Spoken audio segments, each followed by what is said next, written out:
پەیمانگەی مات ساڵی 2013 دامەزراوە. پەرچوانی پۆلینۆ دەتوانن لە بەشەکانی نەوت، کۆمپیوتەر، کارگێری، ژمێریاری، درێژە بە خوێندن بدەن.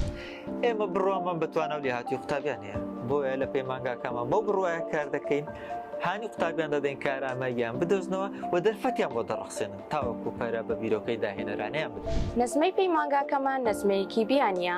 ئێمە خزمەتگوزاری پەروەردەییەکانمان بە دیجیتاڵی کردووە، واتە چاودێری بەردەوامی قوتابیەکەت بە ڕێگەی ئۆنلاینەوە دەبێت.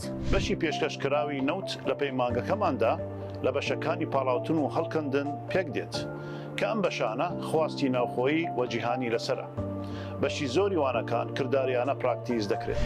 بە درێژایی ئەزموونی کارکردنمان توانیوانە باشترین پرۆگرامەکانی خوێندن لە بەشی کۆمپیوتەر فەرهەم بکەین.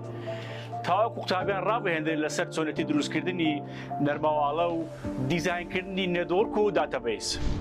باشترین ڕێگا بۆ پێشبینیکردنی داهاتوو و بنیادنانی داهاتووە. پیشەوکاری ڕۆژانەمان پێویستی بە بەڕێوەبردن هەیە.